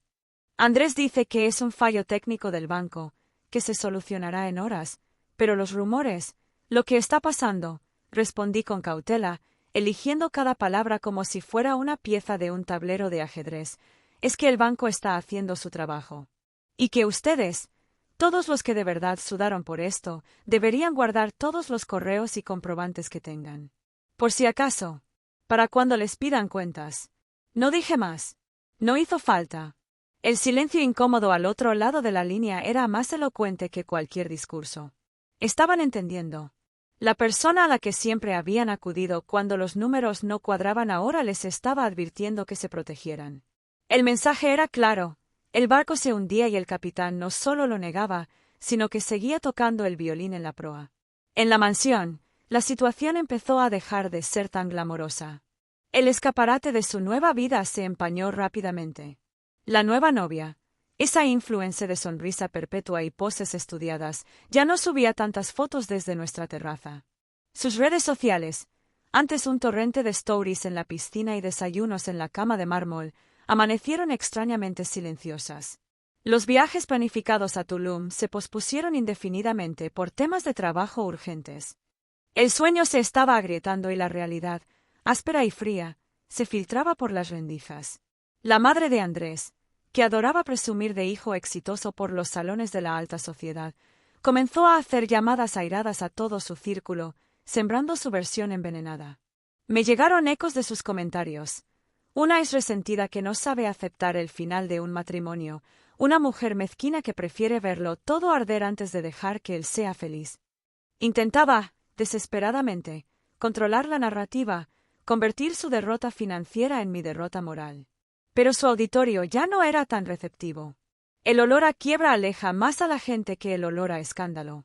Lo que ninguno de ellos entendía, en su ceguera voluntaria, es que yo no necesitaba que el mundo me diera la razón. No ansiaba los susurros de compasión en los cócteles ni la aprobación tácita de sus antiguos amigos. Mi victoria no dependía de la opinión pública. Solo necesitaba que los papeles, esos mismos que Andrés había firmado con desdén y que su madre desdeñaba como cosas de abogados, reflejaran la verdad. Y lo estaban haciendo, con una precisión brutal. Una tarde, mientras revisaba documentos en la tranquilidad de mi nuevo apartamento, sonó el teléfono. Era un número desconocido, pero una corazonada me dijo quién era antes de que hablara. Valeria. La voz de la madre de Andrés, normalmente cargada de una superioridad artificial, ahora temblaba, rasgada por una angustia real. Tienes que parar esto. Es tu familia. ¿Es que no lo entiendes? Contemplé por un momento el atardecer que se pintaba en mi ventana, un lujo que no tenía precio pero que tampoco costaba una fortuna. Usted misma se encargó de recordarme durante años que nunca lo fui del todo, respondí, sin alterarme. La familia no intenta dejar a la otra parte en la calle con 6 meses de limosna. Los papeles que su hijo me quiso imponer no hablaban de familia. Hablaban de despojo. Y los míos, simplemente, hablan de justicia. Antes de que pudiera soltar otro improperio, colgué. No había rencor en mi gesto, solo un cansancio infinito. Estaba harta de explicarme, de justificarme, de intentar que entendieran lo que nunca se molestaron en ver. Esa noche, me permití un pequeño lujo, abrí una carpeta que guardaba en un cajón. Dentro, no había documentos legales ni estados de cuenta. Era la lista de sueños doblada que llevaba en la cartera cuando conocí a Andrés, la que escribí en aquel estudio minúsculo con humedad en las paredes. La desdoblé con cuidado, sintiendo el papel áspero y amarillento bajo mis dedos. Viajar a un lugar donde no se hable mi idioma, escribir un libro, tener un jardín con hierbas aromáticas. Cosas sencillas, cosas que se habían perdido en el ruido de la mansión y los mármoles. Por primera vez en años, no me sentí mal por aquella mujer ingenua que fui. La miré con compasión, como se mira a una hermana pequeña. Ella no era débil, solo confiaba. Y yo, ahora, ya no confiaba a ciegas, pero tampoco era débil. Era otra cosa. Algo más sólido, más tranquilo, más peligroso. Mientras refoldaba la lista y la guardaba de nuevo, supe que el verdadero triunfo no estaba en ver a Andrés acorralado, ni en la mansión paralizada, ni en el silencio culpable de su novia. El verdadero triunfo era ese instante de paz, ese reencuentro con una versión de mí misma que no necesitaba de su riqueza, ni de su aprobación, ni de su derrota para sentirse completa. Los papeles reflejaban mi verdad, sí. Pero esta calma, esta quietud en el centro del huracán, era solo mía. La escena pública que selló la caída de Andrés no fue un juicio ni una rueda de prensa. Fue algo mucho más humillante para él, la cancelación abrupta de la gran fiesta que había planeado en la mansión para celebrar su nueva vida. Había volcado en ese evento todo lo que le quedaba de su antigua imagen, había contratado un catering de lujo, una banda de jazz en vivo, decoración exuberante con flores importadas y luces que pretendían iluminar su regreso triunfal. Los invitados eran lo más granado de su mundo, socios potenciales, influenciadores con millones de seguidores, amigos de vieja data que habían festejado cada uno de sus supuestos logros. Todo estaba calculado para transmitir un mensaje claro, incluso divorciado. Andrés Herrera seguía siendo el hombre exitoso que podía permitirse cualquier cosa, la víctima que había salido fortalecido de un matrimonio que lo limitaba. Lo que no sabía era que, ese mismo día, se ejecutaría una nueva medida cautelar sobre la mansión, a raíz de la investigación financiera en curso. El juez, tras revisar los meticulosos informes del banco y de mi abogado, había decidido que la propiedad debía quedar bajo una administración temporal hasta que se aclararan los movimientos de dinero que la afectaban. Dinero que, en gran parte, llevaba mi firma en algún documento olvidado en un archivo. En términos prácticos, el registro de la propiedad había sido actualizado silenciosamente esa misma mañana. El dueño indiscutible ahora tenía que compartir decisiones con una figura inesperada, una sombra que él creía haber borrado de su historia. Yo no aparecí en la fiesta. Apareció, en cambio, un funcionario judicial acompañado de 2 agentes, con la imperturbabilidad burocrática de quien lleva la ley en una carpeta de folios, poco antes de que llegaran los primeros invitados. El contraste no pudo ser más brutal. La entrada de la mansión, adornada con guirnaldas luminosas y un camino de velas, recibió a 3 hombres con trajes discretos y expresiones impasibles. ¿El señor Andrés Herrera?, preguntó el principal, con una voz que cortó el preámbulo festivo. Sí, soy yo, respondió Andrés, con ese tono molesto y altanero que usaba cuando algo menor interrumpía sus planes. Llevaba un traje nuevo, impecable, y en su rostro se adivinaba la euforia del anfitrión que espera admiración. Venimos a notificarle esta resolución. A partir de este momento, cualquier uso comercial o evento que implique un beneficio económico derivado de esta propiedad queda sujeto a autorización expresa de la cotitular legal. Aquí tiene una copia para su conocimiento. Andrés tomó el documento con desdén, pero su expresión fue cambiando a medida que leía. El ceño se frunció, la comisura de los labios se tensó. Cotitular. Debe haber un error.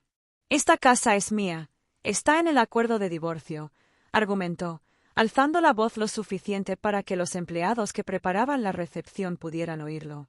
Aquí dice otra cosa, respondió el funcionario con una calma exasperante. Y está firmado por un juez. Las anotaciones preventivas en el registro tienen efectos inmediatos. Fue entonces cuando los tiempos comenzaron a sincronizarse con una precisión quirúrgica que ni yo misma había planeado en tan perfecto detalle. Mientras él intentaba, con creciente desesperación, razonar con el funcionario, su teléfono comenzó a vibrar de forma incesante. La sinfonía de desgracia comenzó con el jefe del catering, llamando para decir que el pago por adelantado no había sido procesado y que, por lo tanto, no descargarían la comida. Acto seguido, el manager de la banda llamó para confirmar lo mismo. Sin el pago completo, no enchufarían ni un solo cable. Después fueron las llamadas de los invitados más avispados, aquellos que, alertados por algún rumor o por la súbita cadena de cancelaciones, prefirieron dar media vuelta antes de llegar y verse asociados al fiasco.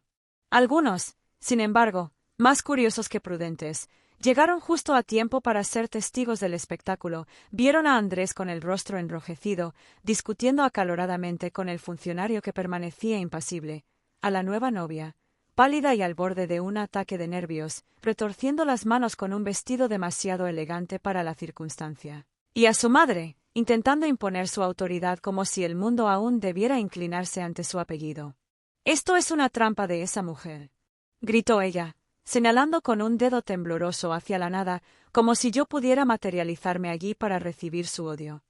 «De mi exnuera, una resentida que no puede ver la felicidad de mi hijo». El funcionario se limitó a encogerse de hombros, un gesto pequeño que contenía todo el peso de la ley. «Yo solo cumplo órdenes judiciales, señora. Si quiere discutirlo, hágalo con su abogado y con la señora Valeria Herrera». Fue en ese momento de máxima tensión, con la banda empacando sus instrumentos sin haber tocado una nota y los camareros del catering alejándose con las bandejas aún cubiertas, cuando alguien, en la penumbra del jardín, tuvo la idea de grabar con el móvil. Los vídeos, granulosos y sacudidos, no tardaron en circular en grupos privados de WhatsApp, en chats de ejecutivos, en redes sociales de círculos restringidos. Las imágenes mostraban al empresario que tanto había presumido de éxito, detenido no por la policía, sino por algo acaso peor en su mundo, por papeles y deudas, justo en la puerta de su propia mansión, con el decorado de su fiesta fallida como telón de fondo. Yo los vi más tarde, sentada en el silencio de mi apartamento, con una taza de té entre las manos. Los observé con una mezcla extraña de tristeza y satisfacción. No había alegría en su humillación, no podía haberla después de haber compartido una vida. Pero sí había una profunda, casi física, sensación de equilibrio restaurado. Cada grito de su madre, cada mirada de pánico de su novia, cada gesto de impotencia de Andrés, eran las piezas finales de un rompecabezas que había comenzado a armar en la sombra, cuando las promesas se habían quebrado y el nosotros había sido traicionado. Esa noche, en la mansión que una vez creyó solo suya, Andrés no perdió solamente una fiesta. Perdió la fachada. Y ante su mundo, esa era la derrota más absoluta. Después de aquella noche desastrosa, la vida de Andrés empezó a desmoronarse en capas, como las pieles de una cebolla que se pelan una a una hasta dejar al descubierto la putrefacción interior. Los bancos, que antes hacían cola para ofrecerle créditos con sonrisas serviles, ahora le enviaban cartas de papel oficial con membrete, exigiendo explicaciones detalladas para cada movimiento superior a 1.000 euros. Algunos proveedores, aquellos que solían aguantar sus pagos caprichosos a cambio de la promesa de futuros contratos, rescindieron sin miramientos. Clientes importantes, esos que llenaban su agenda de almuerzos caros, comenzaron a buscar alternativas con la discreción sigilosa de quien huye de un naufragio. El teléfono que antes sonaba con ofertas y invitaciones, ahora guardaba un silencio elocuente, roto solo por las llamadas de los cobradores. La nueva novia, la influencer de sonrisa perfecta y vida curada, desapareció de sus redes sociales primero, borrando metódicamente cualquier rastro de su relación, como si intentara eliminar un virus de su feed impecable. Y de su vida poco después, sin una explicación, dejando solo el vacío perfumado de su ausencia y un par de zapatos de tacón alto olvidados en el vestíbulo de la mansión. Supo por un amigo común que había conseguido un patrocinio en Dubái y que, en sus propias palabras, necesitaba rodearse de energía positiva y gente que sume. Su madre, que siempre había sido su defensora más feroz, la arquitecta de su ego infantil, empezó a llamarme en secreto.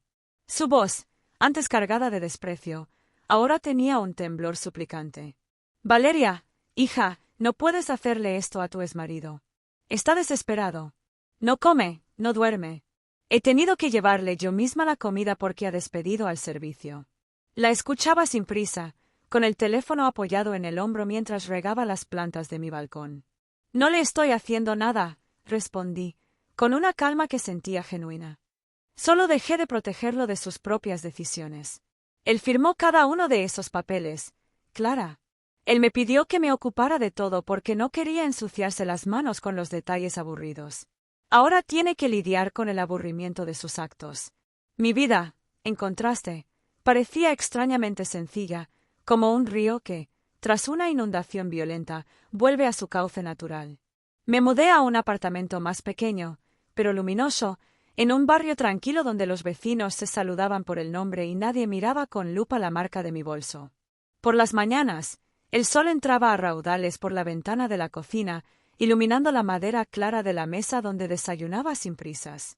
Retomé algunos trabajos de consultoría financiera para empresas medianas, aquellas que valoraban la eficacia por encima de la ostentación. Y descubrí, con una sorpresa que no estaba exenta de cierta amargura, que mi nombre, antes oculto bajo la sombra alargada de Andrés, valía más de lo que jamás había imaginado. Mi reputación era la de una mujer meticulosa, implacable con los números pero justa con las personas. Algunos empresarios, aquellos que habían sido testigos mudos de mi trabajo en la sombra, se acercaban con discreción, casi con vergüenza, en cafeterías alejadas de los circuitos de poder. Siempre supimos que detrás de Herrera estaba usted, me decían, bajando la voz como si compartieran un secreto. Él ponía el carisma, pero usted era los cimientos. Nos gustaría que nos ayudara con una reestructuración. Necesitamos a alguien que vea lo que los demás pasan por alto. La mansión, mientras tanto, quedó en una especie de limbo legal, un sueño dorado paralizado en el tiempo. No podía venderse, no podía utilizarse para eventos comerciales, ni siquiera podía hipotecarse sin un permiso que solo yo podía otorgar. Cualquier movimiento, por pequeño que fuera, necesitaba mi firma. Era como un trofeo enorme y vacío, una cáscara de lujo que Andrés tenía que mantener sin poder disfrutarla. Andrés intentó negociar. Una tarde de otoño, me citó en el despacho de su abogado, un lugar que olía a madera pulida y derrota. Él había envejecido una década en unos meses. Su traje, antes impecable, le quedaba holgado en los hombros. Me ofreció dinero, favores, incluso una parte simbólica de la empresa si dejaba de complicarle la vida. Su voz era un eco ronco de la arrogancia que una vez tuvo. Puedo darte un porcentaje, Valeria. Un 20%. Podrías vivir bien el resto de tu vida sin hacer nada, dijo, como si aún creyera que mi ambición cabía en una cuenta bancaria. Lo miré, no a los ojos, sino a las manos que jugueteaban nerviosas con un bolígrafo. Esas mismas manos que una vez sostuvieron las llaves de nuestra casa como un trofeo de guerra. Lo único que quiero, le dije, y mi voz sonó clara y fría como el cristal en esa habitación cargada, es que asumas tu responsabilidad. Que pagues lo que debes, a quién debes. Y que dejes de usar lo que construimos juntos, sudor a sudor, como si fueras el único dueño, el único arquitecto de un éxito que nunca habrías alcanzado sin mí. No hubo acuerdo ese día. No podía haberlo. Él aún esperaba una transacción, un trueque. Yo no estaba vendiendo nada, solo estaba reclamando una verdad que siempre había estado allí, escrita en tinta indeleble en los documentos que él nunca se molestó en leer. Se levantó de la silla, y por un instante, vi en sus ojos un destello del hombre que había amado, confundido y herido, antes de que el éxito lo endureciera. Pero el momento pasó. Pero el mensaje quedó claro, flotando en el aire entre nosotros, más tangible que cualquier contrato.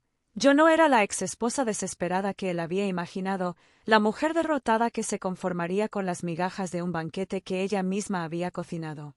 Yo era la arquitecta de su ruina, sí, pero solo porque había sido, primero, la arquitecta de su fortuna.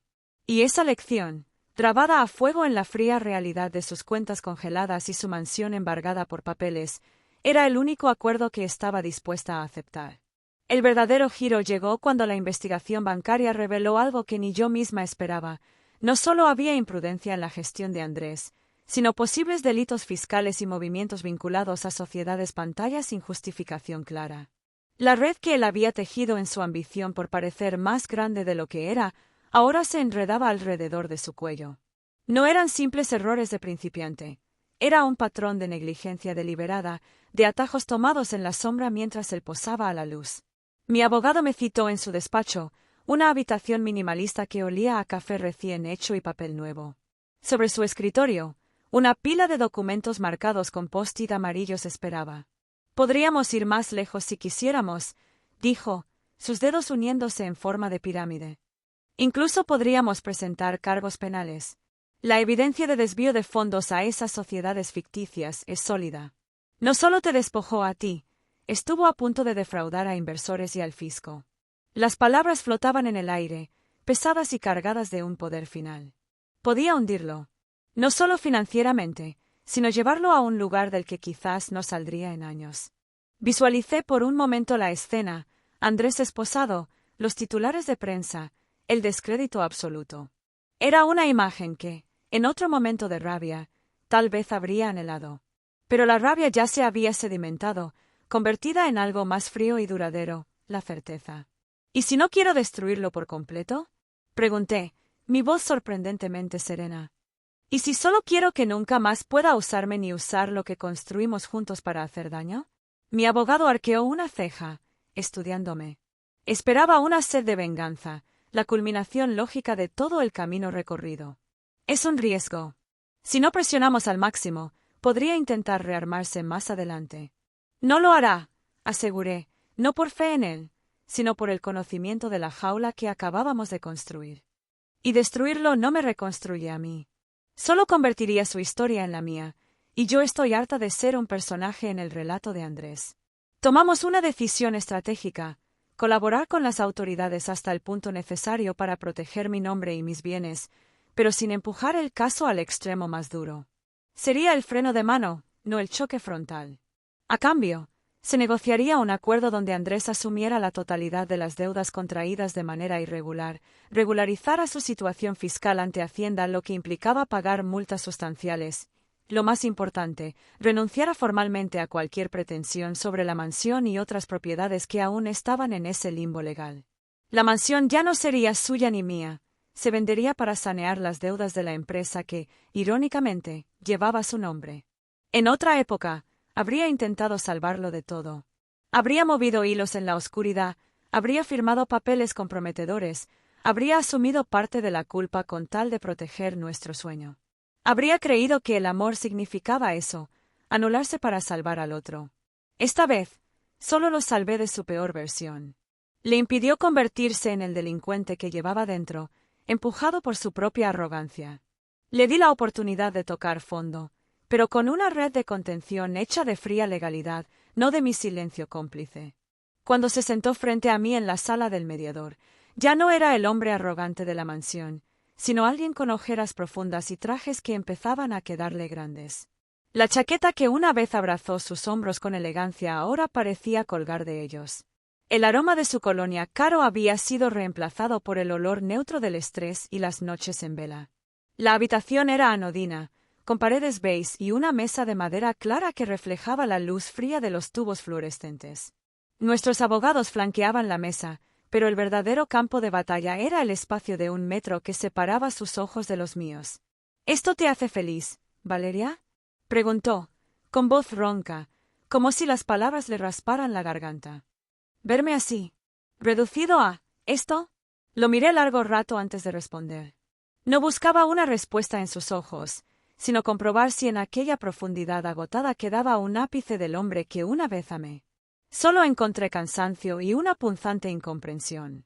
Lo que me hace feliz, dije, y cada sílaba cayó en la habitación con el peso de una losa, es saber que, por fin, cada uno está cargando con su propia parte de la historia. Tú con las decisiones que tomaste en secreto, y yo con la responsabilidad de no permitir que esas decisiones arrastraran a otros contigo. Él bajó la mirada.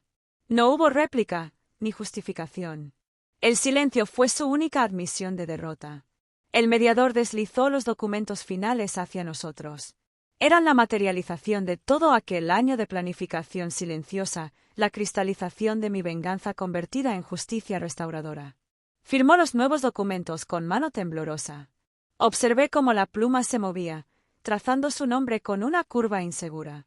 Era la misma mano que había sostenido las llaves de la mansión con soberbia ante el juzgado. Ahora, esa mano sellaba su renuncia a todo aquello. No sentí euforia. Sentí el eco de un portazo que se había cerrado mucho tiempo atrás en mi corazón. Yo también firmé. Mi trazo fue firme, decidido. No firmaba mi rendición, ni mi victoria. Firmaba mi libertad. Firmaba el final de una guerra que nunca quise, pero que supe librar con las únicas armas que él había subestimado, la paciencia y el conocimiento. Una vez más, la tinta selló un cambio de poder. Pero esta vez no era el poder sobre cuentas o propiedades. Era el poder sobre la narrativa. Él ya no podría contar la historia del empresario triunfante que se liberó de su esposa. A partir de ese momento, la historia sería la de un hombre que tuvo que enfrentar las consecuencias de sus actos, gracias a la mujer a la que una vez consideró un accesorio desechable. Y yo, por primera vez en años, tenía el control absoluto de la pluma con la que se escribirían los siguientes capítulos de mi vida. Pasaron meses. La tormenta, poco a poco, se convirtió en un ruido de fondo. La ciudad, siempre ávida de nuevos dramas, encontró otros escándalos de los que hablar. Las empresas que se habían alejado de Andrés buscaron otros proveedores, y el nombre que una vez sonó con fuerza en los círculos de negocios ahora se pronunciaba en susurros, como una advertencia. Yo seguí con mi vida. Mis días se llenaron de un trabajo estructurado y significativo, de café en tazas sencillas de cerámica que yo misma elegía, y de silencios que ya no me asustaban porque eran míos, elegidos. La paz no llegó de golpe, sino que se instaló como un huésped discreto, acostumbrándose a mis horarios y a mi nuevo espacio. Empecé a colaborar de forma más estable con una asociación que ayudaba a mujeres en procesos de divorcio complicados. Al principio, solo compartía nociones básicas sobre poderes notariales, cuentas mancomunadas y la importancia de leer cada cláusula de un contrato. No quiero que se conviertan en abogadas, les decía, observando sus rostros, algunos marcados por el miedo, otros por una rabia que apenas podían contener, pero sí en mujeres que leen lo que firman. La letra pequeña no es un adorno. Es el andamiaje real de cualquier relación, personal o económica. En esas reuniones, en salas con paredes descascaradas pero llenas de una energía resilient, encontré un propósito que no dependía de ser la sombra de nadie. Era Valeria Herrera, por mí misma, y mi valor provenía de lo que sabía y de mi capacidad para transmitirlo. Ver cómo una de ellas, semanas después, llegaba con una carpeta llena de anotaciones y preguntas precisas sobre el testamento de su suegro, me producía una satisfacción más profunda que cualquier elogio en una cena de gala. A veces, Cuando una ruta congestionada me obligaba a pasar cerca del barrio donde se alzaba la mansión, desviaba la mirada hacia el otro lado de la avenida. No era un gesto de dolor, ni de nostalgia. Era un acto de desapego consciente. Aquella estructura de lujo y mármol había sido el escenario de una versión de mí que ya no existía, la mujer que confundió lealtad con sumisión y que creyó que el nosotros era un refugio seguro, no una celda elegantemente decorada. Ya no me pertenecía, ni en la memoria ni en el deseo. Un atardecer, mientras tomaba un café con una antigua conocida que nunca había tomado partido abiertamente, supe por fin los detalles concretos de la nueva vida de Andrés. Se mudó a un apartamento, me dijo, removiendo su taza con una cuchara que tintineaba con suavidad. En esa zona de edificios nuevos cerca del río. No es un mal lugar, la verdad. Tiene 2 habitaciones y una vista aceptable. Pero para alguien acostumbrado a mármol, fiestas en la terraza y ese despacho que parecía sacado de una revista, duele. Se le nota en los hombros, en la manera de caminar más deprisa, como si intentara escapar de su propia sombra. No me alegré. No hubo ese regusto amargo de la venganza satisfecha que a veces retratan las películas. En su lugar, sentí una quietud extraña, como el último clic de una cerradura cuando todas las piezas encajan. Solo sentí que el círculo se cerraba. Habíamos empezado en la humildad de un estudio con humedad, y él, de alguna manera, había regresado a un punto similar, aunque sin la promesa y la complicidad que una vez nos unieron. Andrés emergió de la cortina de lluvia como una aparición persistente, deteniéndose frente al edificio de la asociación con esa quietud suya que siempre parecía desafiarlo todo. El agua se deslizaba por su gabardina oscura mientras mantenía las manos hundidas en los bolsillos, y en su silueta reconocí una delgadez nueva que no era solo física, sino como si algo en su centro se hubiera consumido. Cuando su mirada encontró la mía a través del velo gris de la llovizna, no mostró sorpresa, solo ese gesto leve, casi resignado, de quien reconoce lo inevitable. Supe de inmediato que aquel encuentro no era casual. Caminé hacia él, protegiéndome bajo mi paraguas. El ruido de la ciudad se amortiguaba bajo la llovizna constante. «Valeria», dijo, y su voz sonó ronca, como si no la hubiera usado en mucho tiempo. «Andrés, necesitaba verte». Lo observé, buscando en sus ojos el destello de arrogancia, la manipulación sutil. Solo encontré un cansancio profundo. «Los abogados existen para eso», respondí, manteniendo la distancia que el paraguas y los meses habían creado. «No se trata de papeles», aclaró, sacando una mano del bolsillo para frotarse la nuca. «Ya no». Un silencio se instaló entre nosotros, lleno no de tensión, sino de un peso compartido, como el de una losa que ambos habíamos cargado a nuestra manera. «Solo quería decirte», hizo una pausa, buscando las palabras exactas en el aire húmedo, «que ahora entiendo lo que hiciste». Permanecí en silencio, permitiéndole continuar. No le debía facilitar las cosas, pero tampoco iba a interrumpir lo que fuera que hubiera venido a decir. Pensé, durante mucho tiempo, que querías destruirme. Que era pura venganza por lo de la influence, por el divorcio, por todo. Pero, no era eso, ¿verdad? Solo devolviste las cosas a su lugar. Yo fui quien firmó esos poderes, ¿recuerdas? Su mirada se perdió un momento en el asfalto brillante. Yo mismo te pedí que te encargaras de todo, que eras la única en quien confiaba para manejar el dinero. Y cuando ya no te necesité, o cuando creí que ya no te necesitaba, intenté borrarte de la historia como si solo hubieras sido un garabato en el margen. Sus palabras caían con la lluvia, lavando algo más que la calle. Eran un reconocimiento que nunca esperé escuchar.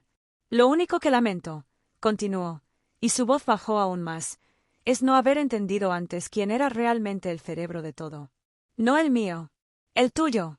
Sin ti, la estructura se vino abajo. Y fue justo. Una sonrisa leve, carente de toda ironía, se dibujó en mis labios. Yo también lamento muchas cosas, Andrés. Pero ya no vivo allí. Él asintió, un gesto lento y pesado. Y, de alguna manera, me alegra. No dijo perdón. Esa palabra, tan grande y a la vez tan insuficiente, nunca llegó. Y me di cuenta de que ya no la necesitaba. Su reconocimiento del daño, de su propia ceguera, era más valioso que cualquier disculpa forzada. Era la verdad, cruda y simple, y en ella encontré el cierre que la firma de los documentos no había podido darme por completo. Se alejó caminando bajo la lluvia, sin volverse a mirar atrás. Yo me quedé allí un momento más, observando cómo su figura se difuminaba entre el gris de la tarde. El círculo no solo se había cerrado, se había transformado. Ya no éramos el hombre triunfante y la esposa desechable.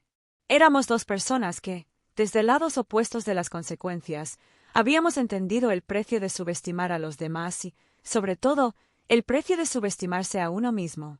Y mientras plegaba mi paraguas al entrar en mi edificio, supe que el siguiente capítulo de mi vida no se trataba de él, ni de lo que le había pasado.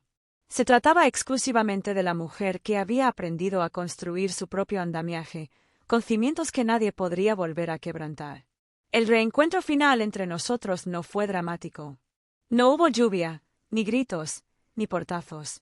Fue una tarde cualquiera, en la puerta del edificio donde ahora vivía.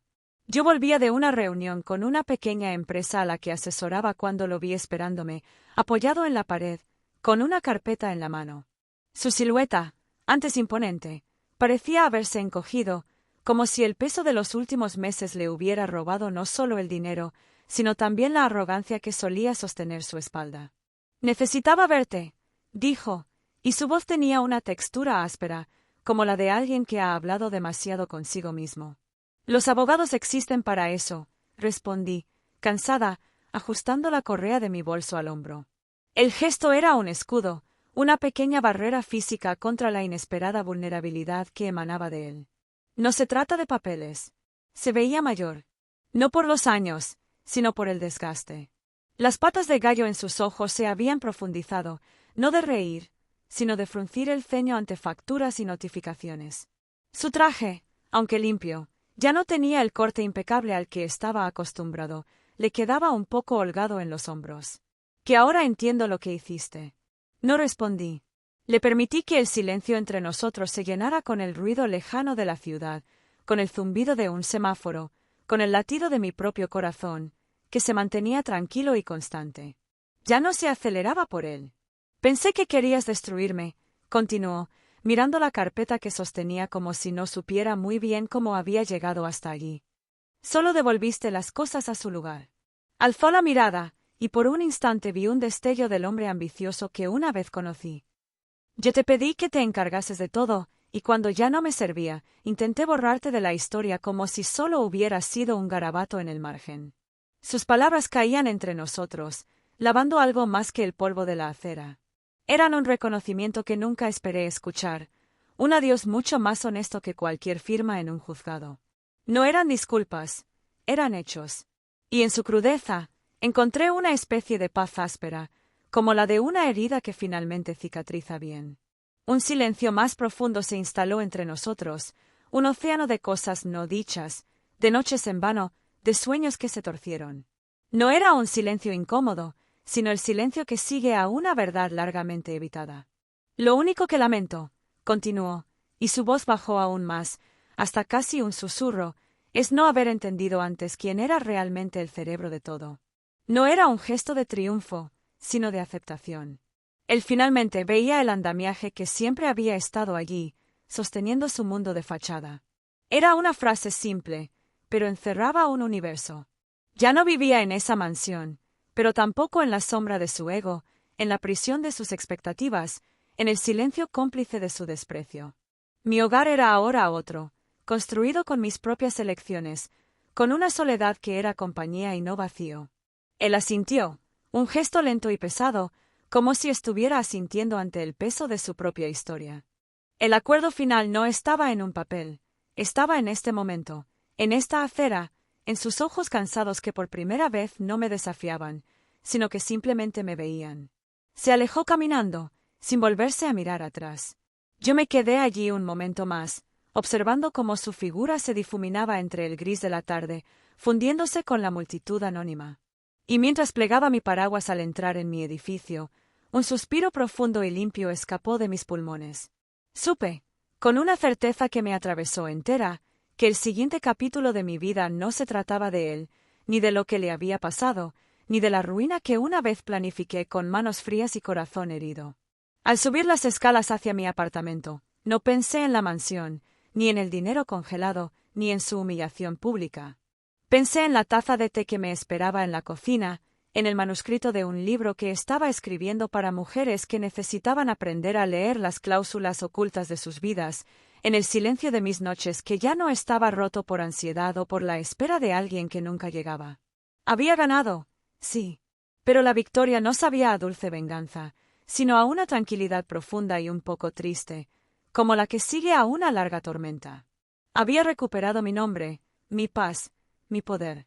Y en el proceso, sin buscarlo, le había devuelto a Andrés algo que quizás nunca había tenido, la oportunidad de enfrentarse a sí mismo, sin el escudo de mi complicidad ni el oropel de una fortuna que nunca supo administrar. Al cerrar la puerta de mi hogar, me apoyé en ella por un momento, sintiendo la solidez de la madera bajo mi espalda. Afuera, la vida seguía. Adentro, también. Y por primera vez en mucho, mucho tiempo, ambas eran exactamente la misma cosa. Hoy, cuando miro atrás, comprendo que durante años confundí amor con sacrificio unilateral, lealtad con silencio. Fui la arquitecta de un imperio ajeno, la sombra que sostenía la luz de otro, y creí que ese era el amor, un lento y meticuloso borrarse. Congelé sus cuentas, sí. Pero, antes, tuve que descongelar la mía, mi voz, mi criterio, mi capacidad de decidir. Fue un proceso más lento y doloroso que cualquier trámite bancario. Fue aprender a escuchar de nuevo ese hilo de voz interna que me decía que algo andaba mal, a la que durante años acallé con promesas de un mañana mejor que siempre era para él. Tuve que raspar el hielo de mis propias ambiciones, de mis sueños pospuestos, de la mujer que había enterrado bajo capas de por nosotros y por la empresa. Descongelarme fue recordar que, antes de ser la esposa de Andrés, era Valeria, la que resolvía problemas con una calculadora y una taza de café frío, la que no se rendía. La mansión ya no me importa. El dinero, tampoco en la forma en que antes lo hacía. Lo que realmente valoro ahora es saber leer las letras pequeñas de cualquier relación, las cláusulas no escritas de respeto, reciprocidad y límite. Esa es la verdadera riqueza que extraje de las ruinas de mi matrimonio. Ahora, cuando alguien me habla, escucho no solo sus palabras, sino los silencios entre ellas. Observo si sus acciones coinciden con sus promesas, si el nosotros que proponen incluye un yo intacto y respetado. He aprendido que la confianza no es firmar en blanco, sino coescribir los términos, con tinta clara y letra firme. A veces, en las sesiones con mujeres que llegan rotas a pedir ayuda, les cuento, sin dar nombres, una versión resumida de mi historia. Veo en sus ojos el mismo desconcierto que una vez nubló los míos, la misma niebla de traición y desvalimiento. Les digo que el poder no está en gritar más fuerte, sino en saber exactamente dónde poner tu firma y cuándo retirarla. Les muestro cómo se lee un extracto bancario, cómo se identifica una cláusula abusiva en un contrato, cómo se documenta un movimiento sospechoso. Pero sobre todo, les hablo de la firma emocional, de esa que estampamos cada vez que callamos una ofensa, que minimizamos un desprecio, que permitimos que nuestro territorio personal sea reducido centímetro a centímetro. Esa es la firma más peligrosa, les digo, la que no va en un papel, sino en el alma. Si algo aprendí de todo esto es que la justicia rara vez se ve como en las películas. No siempre hay un aplauso final, ni un villano esposado. Muchas veces, la justicia es apenas un equilibrio silencioso donde cada uno se queda, finalmente, con lo que realmente le pertenece. No hubo música dramática cuando Andrés firmó los nuevos acuerdos, solo el crujido de un papel y el sonido de su respiración entrecortada. No hubo una multitud vitoreando cuando me mudé a mi apartamento, solo el eco de mis propios pasos en un espacio que era solo mío. La justicia, descubrí, tiene la textura de la paz cotidiana, del sueño reparador, de la libertad de no tener que luchar más por un lugar que ya es tuyo. A él le quedaron sus decisiones, sus deudas y la oportunidad, si la quiere, de empezar de verdad desde cero, sin usar a nadie como escalón. Esa es, quizás, la parte más extraña de esta historia. No siento alegría por su caída, sino una especie de lástima tranquila. Lo liberé de la ilusión que él mismo ayudó a crear, la del triunfador infalible. Ahora tiene frente a sí el espejo de sus propias elecciones, sin mi mano para limpiar el vapor que lo empaña. Es un regalo amargo, pero es un regalo. La autenticidad, por dura que sea, siempre es preferible a la farsa.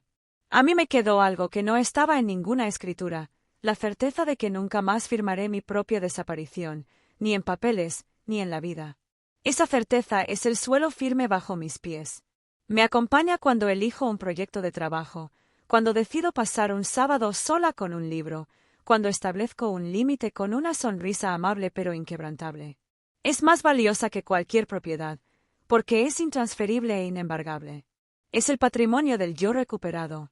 Y, aunque el mundo solo recuerde el titular llamativo, tras el divorcio, congelé su fortuna y mi ex se quedó en la calle, yo sé que la historia real es otra, la de una mujer que, por fin, se quedó con lo único que nadie puede congelar ni arrebatarle. Ella misma. Y esa mujer, esta que soy ahora, ha descubierto que la vida después de la batalla puede ser sorprendentemente dulce.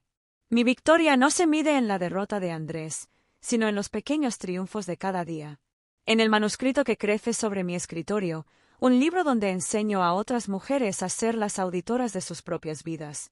En el grupo de apoyo que se reúne los jueves en mi salón, donde el sonido de las voces que se fortalecen mutuamente es la música más hermosa. En la taza de té de la tarde, cuyo sabor puedo disfrutar sin el amargo regusto de la ansiedad. A veces, en la calle, me cruzo con conocidos de aquella vida pasada. Me miran con una mezcla de curiosidad y respeto. Algunos susurran el titular sensacionalista. Pero yo ya no siento la necesidad de corregirlos. Que se queden con la anécdota simple, con la fábula de la venganza. Yo me quedo con la verdad compleja y luminosa de mi reconstrucción. El silencio que ahora habita en mí no es el de la sumisión, sino el de una paz tan profunda que ya no necesita explicaciones. Esas dos palabras son mi mayor conquista. Son mi hogar, mi fortuna, mi ley inquebrantable. Y sé, con una fe que nace de las cenizas, que este es solo el comienzo.